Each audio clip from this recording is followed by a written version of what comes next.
보고 또 우리 말씀 같이 나눕니다. 시편 145편 17절에서 21절까지 있는 말씀 우리 같이 읽습니다. 17절부터 한 목소리로 시작. 주님이 하시는 그 모든 일은 의롭다. 주님은 모든 일을 사랑으로 하신다. 주님은 주님을 부르는 모든 사람에게 가까이 계시고 진심으로 부르는 모든 사람에게 가까이 계신다. 주님은 당신을 경외하는 사람의 소원을 이루어 주시고 그들의 부르짖는 소리를 듣고 구원해 주신다. 주님은 당신을 사랑하는 사람은 누구나 지켜주시며 악한 사람은 누구든지 다 멸하신다. 나는 내 입으로 주님을 찬양하련다. 육체를 가진 사람이면 누구나 주님의 거룩한 이름을 영원히 찬송하여라. 아멘. 어떤 엄마가요, 어린아이와 5살짜리 어린아들과 TV를 보다가 여기저기 돌리다가 미인대회 중계방송이 나오는 채널에 고정이 됐는데 엄마가 이렇게 얘기했대요. 미인대회 하고 있네. 그랬더니 그 아들이 그게 뭐 하는 건데? 그랬더니 세상에서 가장 아름다운 여성을 뽑는 대회란다. 그랬더니 그 아들이 뭐라 그랬을까요? 근데 왜 엄마는 안 나갔어? 이 엄마가 기분이 어땠겠냐. 아주 이 감동이 먹어서 그 아이 해달라는 거 다 해줬다라는 그런 전설이 있습니다. 그런데 세월이 지나 아들이 10년 후에 15살이 됐는데 똑같은 상황이 벌어졌어요. 그때 상황이 어떻게 됐을까요? 그 아들이 과연 같은 대답을 했을까? 여러분의 상상에 맡깁니다. 아마 좀 망설였을지 몰라요. 아마 가장 아름다운 여성이 과연 내 엄마라고 15살 아이 입에서 이야기할 수 있었을까? 여러분 뭐가 변했을까요? 뭐가 변했을까? 엄마는 여전히 엄마인데 변한 것이 엄마가 아니라 아름다움에 대한 자신의 기준이 변했다는. 그래서 엄마라서 아름다웠는데 엄마라서 아름다운 조건이 충족되어야 아름답다고 할 수 있는 새로운 기준이 그 아들이 세월이 지나면서 만들어지게 되었다는. 그러니까 결론적으로 얘기해서 변한 게 누구예요? 엄마가 변한 게 아니라 아들이 변했다라는 것. 아름다움을 이야기할 때 우리의 모습을 이 아침에 한번 같이 좀 돌아볼 수 있기를 바랍니다. 주님과 나와의 관계, 주님과 저와의 관계, 여러분과의 관계가 마치 예화의 엄마와 아들과의 관계 같지는 않은가? 그것이 오늘 말씀의 핵심입니다. 여러분 우리가 예수님을 처음 믿었을 때 그래서 너무나 감사하고 뜨거웠을 그때를 한번 추억해 봅시다. 마음이 너무 뜨거웠어요. 그래가지고 그때는 주님의 말씀에 뭐든지 순종할 수 있었고요. 누구든지 용서할 수 있었고 누구든지 사랑할 수 있었고 뭐든지 주님의 말씀이면 순종할 수 있었고 어떤 작은 죄악들도 성령께서 깨닫게 하시면 회개하리라 또한 회개했었던 그 시절이 아마도 저와 여러분의 과거 가운데에 있었다라고 생각합니다. 말씀을 읽을 때마다 들을 때마다 언제든지 아멘 아멘 이렇게 앉는 것도 항상 앞자리 나와서 말씀을 들으면서 그리고 또한 예배를 마치고 나가면 만나는 모든 사람들이 천사로 보이는 거예요. 그리고 보여지는 모든 자연의 그 환경들이 너무나 아름다운 세상이 아름다웠던 그런 시절들이 우리에게 있었다. 그때의 내 관심은 어디 있었을까요? 그때 우리의 관심 아마도 온통 우리 주님을 향해 있었을 것입니다. 주님의 그 사랑과 긍휼과 깨달아지는 말씀의 은혜 내가 주님께 온전히 드려지는 그 삶에 기도와 찬양과 예배하는 그 삶에 우리의 초점이 있었을 것입니다. 반면에 우리 마음속에 그다지 받는 거에 대한 관심은 아마 없었지 않았는가 이렇게 생각합니다. 그저 감사하다는 말밖에는 나 같은 죄인을 용서하시고 기다려주시고 받아주신 그 은혜가 구원의 은혜가 너무나서 고마워서 찬양하며 눈물만 흘리던 그 시절이 우리에게 있었다는 것입니다. 여러분 그때 정말 어땠습니까? 뭘 받아서 마음이 벅찼습니까? 아니면 그저 그분의 사랑에 내 마음이 감격하였습니까? 오늘 제목이 주께 가까이라고 정해봤는데 사실 설교 처음 준비할 때는 주만 바라볼지라라고 좀 정해봤었습니다. 하나님만을 바라본다, 주께 가까이 간다 라는 말의 의미가 무엇일까요? 주께 가까이 나아간다라는 말의 의미. 오늘 한 2가지 정도 살펴보기 원하는데 첫 번째 의미로는 주님께 가까이 간다라는 오늘에 주시는 하나님의 은혜는 초심으로 돌아가자. 그래서 우리가 많은 시간 동안 많은 설교를 통해서 첫사랑을 회복해야 된다 이런 말들 많이 들었는데 그 마음으로 돌아가는 것 그것이 주님께 가까이 간다 하나님만을 바라본다라는 의미이다라고 생각합니다. 그래서 그 말은 다시 얘기하면 아무것도 바라지 않고 그 사랑의 관계 속에서 하나님께 순종함으로 나아가리라 라고 다시 한번 결단하는 것입니다. 그 마음으로 살아내리라 하나님 앞에 드려지는 것, 이것이 바로 죽기에 가까이 나아간다, 하나님만을 바라본다라는 어떤 의미가 된다는. 여러분, 사순절을 지나고 있습니다. 벌써 20일이 훌쩍 넘어갔는데 저마다 결단하며 하나님 앞에 나아가시는 줄 믿습니다. 어떤 분들은 금식도 하고요, 어떤 분들은 인터넷을 내가 이 기간 동안 안 하겠다, 어떤 사람들은 내가 좋아하는 커피를 안 먹겠다, 여러 가지, 어떤 사람들은 이 기간만이라도 내가 새벽 기도에 나가겠다, 여러 가지 방법들로 하나님 앞에 결단하며 나가는데, 실제 이 기간에요, 스테이크나 고기 파는 미국의 식당들이 매출이 떨어진대요. 왜냐하면 고기를 안 먹겠다 이렇게 하고 하는 사람들이 있어서. 근데 anyway, 여러분은 어떤 결단으로 오늘을 지내십니까? 아마도 한두 가지 하나님 앞에 드려진 결단이 우리 앞에 모두 있는 줄 압니다.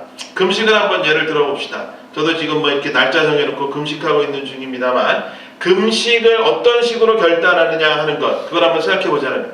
이번 기회에 내가 금식함으로써 하나님께 내 마음이 드려지기를 원합니다, 이렇게만 드려지면 참 좋을 것 같아요. 그런데 안타깝게도 대부분의 경우에는 이 결단과 헌신과 함께 무엇이 꼭 첨가가 된다는 거예요. 어떤 조건이나 어떤 요구나 어떤 협상안을 하나님 앞에 내어놓게 됩니다. 그래서 모르긴 해도 우리의 결단 가운데에 우리의 소원 한 가지씩은 다 들어가 있지 않는가, 이것을 우리가 스스로에게 한번 물어봐야 되겠다라는 것입니다.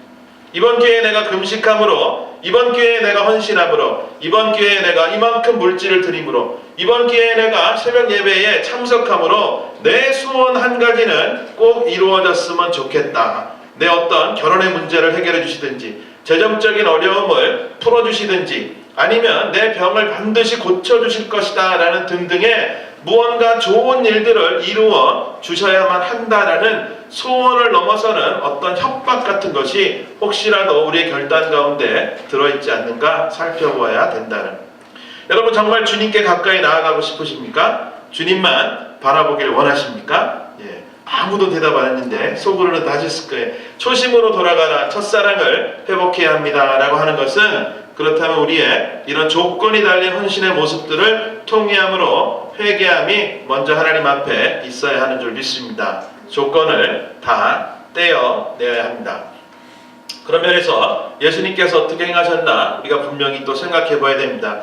예수님은 어떠하셨나요? 십자가의 사랑을 나타내실 때 어떤 결단으로 그 십자가를 지셨을까? 사실은 예수님의 결단이라기보다는 하나님께서 말씀하신 거에 순종함으로 예수님께서는 십자가를 지셨다, 먼저 잊지 말아야 합니다. 그렇지만 주님께서 내가 하나님의 명령에 순종하여 십자가를 지겠다라고 그렇게 결단하였을 때, 이번에 내가 십자가에 달려 죽기까지 하면서 원하신 것이 뭐가 있었을까요? 원하신 것, 우리에게, 나에게 그 생명을 주시기로 결단하시면서 어떠한 조건을 다셨나요? 어떠한 조건? 예수님이 십자가를 지시면서 내가 저들에게 적당한 이 빚진 자의 마음을 갖게 하겠다, 내지는 평생 조금씩 갚으라고 서서히 프레셔를 줘야 되겠다, 아니면 뭔가 정기적으로 뭘 요구한다든지, 아니면 내 평생 나의 노예로 그렇게 살으라고 요구해야 되겠다라고 주님께서는 단 한 가지도 조건을 붙이신 적이 없습니다. 주님의 십자가의 결정에는 단 한 가지 이유밖에 없었다. 그게 뭐예요? 그게 뭐예요? 미국이니까 영어로 I love you. 다시 얘기하면 내가 너를 사랑하기 때문에 내가 이 십자가를 진다. 이것 하나만을 알아줬으면 좋겠다라는 주님의 소원이 그 주님의 십자가 안에 담겨 있다. I love you. Nothing more than, nothing less than, nothing other than. 그냥 I love you. 그거보다 더하지도 않고 덜하지도 않고 다른 것도 아닌 그 우리를 사랑하시는 그 사랑 한 가지만 담겨 있었던 조건이 없는 사랑이 바로 십자가의 사랑임을, 주님의 결단임을 믿으시기 바랍니다. 여러분, 오늘 본문의 말씀은 다윗의 찬양시라고 알려져 있습니다.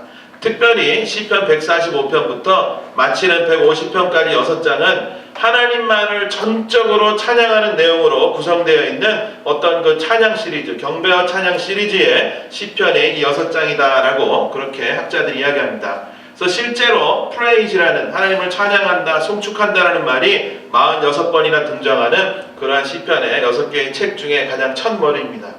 무엇보다 145장은 이스라엘의 고백 중에 가장 믿음이 담긴, 그리고 하나님을 향한 가장 깨끗한, 가장 어린아이와 같은 순수한 고백으로 하나님 앞에 드려진 찬송의 시다라고 평가받고 있습니다. 여러분 잘 생각해 봅시다. 이때에 먼저 다윗의 나이가 적은 나이가 아니었을 것입니다. 이 시를 썼을 때에는 어떤 그 삶을 돌아보며 자기의 삶을 마무리하는 시점에서 그렇게 적어지는 그런 시였다는 것입니다. 다윗이 어떤 사람입니까? 다윗이 사실은요, 다윗이 대단한 사람으로 우리는 기억합니다. 그리고 위대한 사람으로 우리가 추억하지만 떠올려보면 실제로 다윗이 무척 행복한 사람으로 기억하는 사람은 별로 없다는 거예요. 맞아요? 다윗은 왕이었고 하나님께 선택받았고 부르심을 받았고 하나님 앞에 평생을 쓰임받았지만 그가 참 위대한 왕이다, 그의 업적이 참 대단하다라고는 얘기하지만 그가 행복했다, 그의 삶의 면면을 보면 너무나 행복했을 것이다 라고 생각하는 사람은 별로 없다는 거예요. 실제로 생각해보세요. 자식에게도 죽음의 위협을 당하면서 쫓겨다니는 인생을 살았고, 장인에게도 죽음의 위협을 당하고, 그리고 주변에 있는 국가들에게도, 그리고 그 나라 안에 있는 또 여러 사람들에게 항상 목숨의 위협을 느끼며 쫓겨다니는 그런 인생을 살았던 사람이 바로 다윗이라는 거예요. 그리고 또한 한 나라를 통치하면서 많은 영화도 누렸겠지만 누구보다도 문제와 염려거리가 항상 많았고 번민한 일들, 고민할 일들이 넘쳐나는 사람이 바로 다윗이었습니다. 그리고 한평생을 그렇게 살았는데 오늘 다윗이 하나님 앞에 어떻게 기도하며 찬양하고 있는지를 우리는 분명히 새겨볼 수 있어야 됩니다. 다윗이 오늘 시편 145편 이 구절들을 통해서 하나님 앞에 무엇을 간구하고 있습니까? 아무것도 없다는, 하나님 앞에 간구하는 것이 아무것도 없다는 거예요. 이 나라의 정세를 위해서 자기 자녀의 문제, 안전의 문제, 국제 외교의 문제, 전쟁 기근 이런 문제들을 하나님 앞에 해결해 달라고 신원할 수도 있었을 텐데 그런 기도의 제목, 조건은 하나도 적고 있지 않다. 오직 하나님만을 높이며 기리며 칭송하며 찬송하며 예배하고 있는 다윗의 시임을 주목해야 됩니다. 하나님께 그의 마음을 드리고 있는 것입니다. 전심을 다해 하나님께 그의 믿음을 드리고 있고 하나님을 향해 찬양을 드리고 있습니다. 다시 말해서 초심을 잃지 않고 한결같이 드려짐으로 하나님 앞에 나아가는 아름다운 모습이 바로 다윗의 평생의 삶의 모습이다라는 것입니다. 이런 다윗의 모습을 바로 하나님의 마음에 합한 자라 불리웠던 그 비밀이다라고 말할 수 있겠습니다. 이 비밀이 바로 여기에 있습니다. 우리 사도행전 13장에 이런 말씀이 있습니다. 그 다음에 하나님께서는 사울을 물리치시고 다윗을 그들의 왕으로 세우시고 증언하여 말씀하시기를 내가 이새의 아들 다윗을 찾아냈으니 그는 내 마음에 드는 사람이다. 그가 내 뜻을 다 행할 것이다 하셨습니다. 여러분, 하나님의 마음에 합하려면, 마음에 들려면 전심으로 어떻게 해야 되는 사람? 드려지는 사람이 되어야 된다는 것이 이 하나님의 말씀입니다.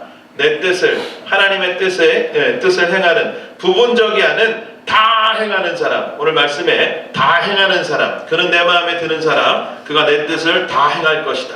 이렇게 다 행하는 사람이 바로 하나님의 마음에 합한 삶이 된다. 여러분, 다윗의 생애가 어떻습니까? 다윗의 생애, 그의 등장을 기억하십니까? 소년 다윗, 전쟁터에서 멋지게 등장합니다. 믿음으로 하나님을 높이며 나아갑니다. 그의 생명을 걸고 하나님 앞에 드려졌던, 골리앗 앞에 섰던 그 어린 다윗을 기억합니다. 너까지 것이 감히 내 아버지 하나님을 이름에 욕되게 하느냐? 내가 오늘 내 목을 베어버리겠다. 담대함으로 당당함으로 소년 다윗이 그 골리앗 앞에 나아가던 그때에 돌아서서 무엇을 요구했나요? 내가 오늘 이 장수를 무너뜨린다면 하나님께서 내게 무슨 한 자리 주시겠습니까? 결코 요구한 적이 없었다는 거예요. 다윗은 등장도 그러했지만 한평생을 그렇게 살며 삶을 마무리하는 시점에서도 하나님 앞에 찬양과 경배함으로 나아갔던 다윗의 신실한 모습을 우리는 볼 수 있어야 합니다. 여러분, 이것이 바로 아름다운 삶의 모습이다라고 이야기할 수 있지 않겠습니까? 저와 여러분의 삶도 이렇게 드려짐으로만 결단되는 초심을 잃지 않는 그런 삶이 되어지기를 주의 이름으로 간절히 축원합니다. 여러분, 드려짐에 관한 예화를 하나를 좀 드려보려고 합니다. 실제로 있었던 일인데 데일 갤러웨이라는 사람에게는 체드라는 8살 먹은 아들이 한 명 있었대요. 이 아이는 항상 부끄러움이 많은 아이였는데 항상 조용한 그런 아이였답니다. 어느 날 학교에서 돌아온 체드가 엄마에게 얘기하는 거예요. 엄마, 이제 곧 발렌타인데이가 되는데 학교에 부부가 35명인데 내가 그 친구들을 위해서 선물을 만들어서 모든 아이들에게 나눠주고 싶어요. 그러자 엄마가 가슴이 철렁한 거예요. 왜 그러냐 하면 이 아이는 언제나 외톨이였고 학교에 애를 데리러 가봐도 다른 애들이 다 어울려서 어깨동무하고 나가면 얘 혼자 너털너털 걸어오는 외톨이 혼자 된 아이가 바로 자신의 아들이었음을 이 엄마는 너무나 잘 알고 있었기 때문입니다. 그렇지만 그 아들의 소원을 무시할 수 없어서 이제 3주 남은 그 시간을 이제 알고 종이와 풀과 크레용 등을 사가지고 그 아이와 함께 밤이 늦도록 늘 3주 동안 35명 모든 그부들에게 나누어줄 그 선물을 만들게 됩니다. 마침내 모두 만들어서 발렌타인데이가 되어 체드는 이제 흥분이 되어 전날 잠도 별로 자지 못하고 그 당일날이 되어 선물을 들고 학교로 발걸음을 옮깁니다. 그런데 이 엄마가 어떻게 했을까요? 아들의 나가는 모습을 보며 눈물을 흘립니다. 그러면서 아들이 돌아올 때를 대비해서 과자를 좀 만들어 구워야 되겠다. 그리고 아들이 올 때쯤에는 따뜻한 우유를 만들어서 그 아들을 줘야 되겠다. 왜냐하면 그 엄마의 생각에는 이 아들이 그 누구에게도 선물을 받아오지 못할 것이다 라는 생각이 있었기 때문에 이 아이가 얼마나 상처를 받을까. 그래서 내가 그 상처를 조금이라도 치유하기 위해서 과자와 우유를 좀 줘야 되겠다. 그러면서 이제 만들어 놓고 학교 끝나는 시간에 창밖을 내다봅니다.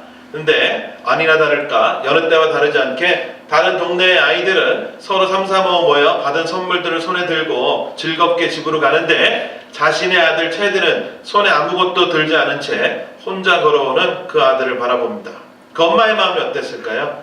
그런데 다른 날보다 왠지 발걸음이 좀 빨라 보입니다. 그리고 문을 열면서 아들이 들어옵니다. 그때 엄마의 생각에는 이제 이 아들이 들어오자마자 내 품에 안겨서 엉엉 울겠지라고 생각했습니다. 자신도 눈물이 나서 견디기 힘들었지만 그래도 아들을 위해서 애써 울음을 참으며 문을 열어 그 아들을 맞이합니다. 그런데 그때 아들이 엄마 이렇게 얘기하면서 이렇게 덧붙입니다. 한 사람도 없었어요. 엄마 한 사람도 없었어요. 그때 엄마의 가슴이 무너집니다. 그러자 아이가 이어서 이렇게 말합니다.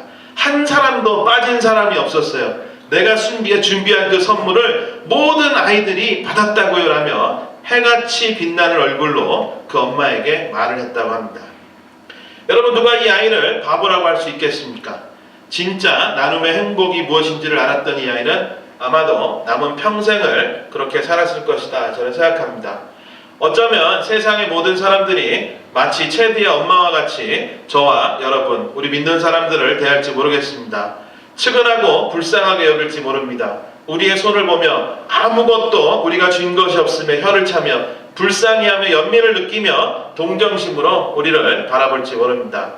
어떻게 하시겠습니까? 그 세상 사람들의 품에 안겨 그래요. 나 외로워요. 가진 것이 없어요. 날 좀 도와주세요. 위로해주세요. 라고 하며 울겠습니까? 그것이 아니라 내가 하나님을 위해서 하나님의 교회를 위해 하나님의 사람들을 위해 무언가 할 수 있고 무언가 줄 수 있음에 우리의 마음속에 기쁨이 넘쳐나야 한다는 것입니다. 이것이 바로 십자가의 능력입니다.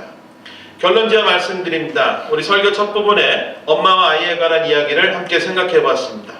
엄마는 자기 아이를 위해서 뭐든지 줄 준비가 되어 있어요. 맞습니까? 여기 엄마들이 여러 계신데 맞아요? 자식을 위해서 뭐든지 줄 준비가 되어 있으신가요? 예. 아들이 잘 들어야 되는데 엄마 대답을 엄마는 모든 걸 해줄 준비가 되어 있습니다. 아기 때도 그랬고 어른이 된 지금도 여전히 마찬가지입니다. 그렇지만 우리가 잘 생각해보면 엄마만 아이에게 모든 것을 주는 게 아니라는 거예요. 아이도 처음에는 어렸을 때는 엄마에게 모든 것을 줍니다. 맞아요? 100% 신뢰함을 엄마에게 준다는 거예요. 엄마를 100% 믿어줍니다. 배고플 때도 남에게 달려가지 않고 엄마에게 달려가고요. 무서울 때도 엄마에게 달려가고 기쁠 때도 엄마에게 달려갑니다. 그들의 몸을 엄마에게 그저 던집니다. 그리고 줍니다. 그 자그마한 손과 팔로 엄마를 꽉 껴안습니다. 전심을 다해 그 사랑을 엄마에게 준다는 것입니다. 그런데 성장해 가면서 엄마는 안 변하는데 애는 변하는 거예요. 엄마의 사랑은 결코 변하지 않지만 자녀의 사랑은 변합니다. 나도 그랬고 아마 여러분도 그랬을지 모릅니다. 여러분 주님은 내게 어떤 존재입니까? 나에게 모든 것을 주시는 분입니까? 맞아요? 맞습니까? 난 어떻습니까? 주님께 모든 것을 드리는 어린아이와 같은 드림이 내 안에 있는가?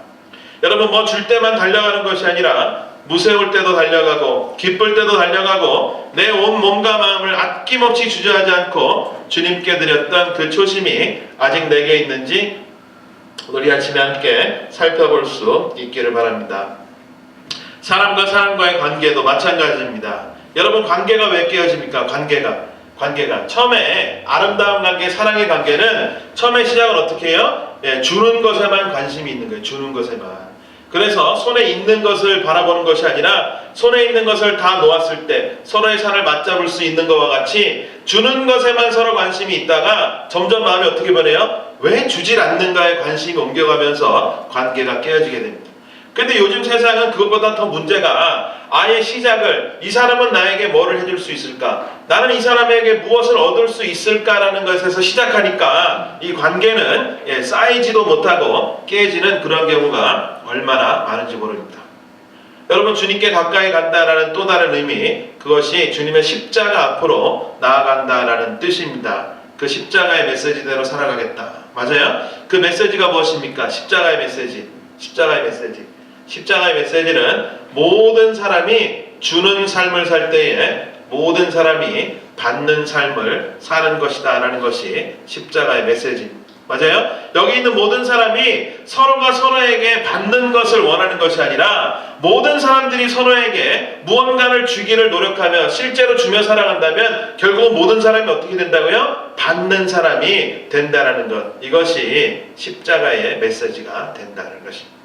내가 너희를 사랑한 것 같이, 어떻게? 십자가의 사랑과 같이 조건 없는 사랑으로 서로가 서로를 섬기며 살아가는 것, 아낌없이 서로 나누라 하는 메시지가 이 관계에 있어서도 동일하게 적용되어야 된다는 것입니다. 여러분, 서로에게 사랑을 준다면 모두가 사랑을 받는 것입니다. 그러므로 내가 혹시라도 사람들 앞에 아니면 나 혼자 번민하며 괴로울 때 외칠 때에 사랑이 없다라고 말할지 모르지만 우리는 결코 그래서는 안 됩니다. 왜? 사랑이 없으면 내가 사랑하지 않기 때문입니다. 친구가 없다라고 말하지 마십시오. 왜? 내가 누군가에게 친구가 되어주지 못했기 때문에 친구가 없는 것입니다. 행복이 없다고도 말할 수 없습니다. 내가 누군가를 행복하게 해주지 못했기 때문에 내게도 행복이 없는 줄 모릅니다. 마지막으로 하나님이 없다고 말하지 마십시오. 왜냐하면 하나님은 계시기 때문입니다. 그것도 아주 가까이 계시다. 그것이 오늘 말씀 18절의 말씀입니다. 우리 같이 한번 읽어봅시다. 18절 145편 18절 시작. 주님은 주님을 부르는 모든 사람에게 가까이 계시고 진심으로 부르는 모든 사람에게 가까이 계신다. 아멘입니까? 아멘. 그 사랑을 주신 하나님 아버지께 우리의 사랑을 돌려 드릴 때인 줄 믿습니다. 그러기 위해서 조건을 다 떼어내야 합니다. 여러분, 남은 사순절 기간 동안만이라도 우리의 소원하는 조건으로 걸었던 그 모든 기도의 제목들을 한 번 다 떼어내 볼 수 있기를 권면합니다. 그리고 하나님을 향해, 우리 주님을 향해 어떤 사람이 하나님을 찬양하는 삶을 살 수 있나요? 우리가 정말로 이 모든 조건들을 떼어내고 오늘의 말씀대로 우리가 찬양하며 살기를 원합니다. 21절 말씀인데 이렇게 적고 있습니다. 나는 내 입으로 주님을 찬양하련다. 육체를 가진 사람이면 누구나 주님의 거룩한 이름을 영원히 찬송하여라. 뭐라고 얘기합니까? 어떤 사람이 하나님을 찬양할 수 있다고요? 육체가 있는 사람. 다시 얘기하면 호흡이 있는 사람. 살아있는 사람이라면 누구나 다 그러해야 한다라고 말씀이 우리에게 권면하고 있습니다. 주는 삶, 나누는 삶, 사랑하며 섬기는 삶, 주님께서 우리에게 보이신 삶입니다. 그래서 주님께서 내가 너희를 사랑한 것 같이 너희도 서로 사랑하라고 말씀하신 이 십자가의 사랑, 그것이 바로 이제 우리에게 전해진 명령이 되었다는 것입니다. 그래서 이제 우리의 삶 속에서는 십자가의 능력으로 살아가겠다, 주님께 더욱더 가까이 가는 삶을 살겠다라고 결단하셨다면 받는 것에서 초점을 옮겨서 어디로? 이제는 내가 주님과 같이 나눠주는 삶으로 초점을 옮길 때이다 하는 것입니다. 세상에 소망이 있습니까? 없습니까? 우리가 살아가는 이 세상에 여전히 소망은 있습니다. 우리의 삶 속에서도 여전히 소망이 있습니다. 변질되어버린 나로부터 본다면 소망이 없겠지만 2000년 전 조건 없이 드려진 그 십자가의 사랑은 오늘 이 순간에도 변함없이 지금도 그대로 여전히 존재하는 줄 믿습니다. 그래서 그 십자가의 사랑으로만 우리는 소망을 가질 수 있는 것입니다. 오늘 아침에 우리 모두가 함께 그 소망 주신 주님을 찬양하며 나아갈 수 있기를 소원합니다. 경배하며 나아갈 수 있기를 축복합니다. 아무 조건 없이 주님과 흥정함이 없이 그분의 이름을 부르며 한 걸음 더 나아가는 저와 여러분 모두가 되어주시기를 주의 이름으로 간절히 축원합니다. 우리 같이 한번 기도하겠습니다.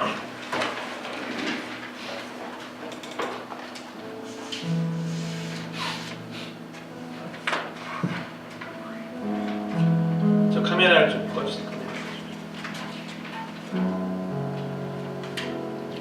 우리 한번 말씀을 생각하면서 한번 여러분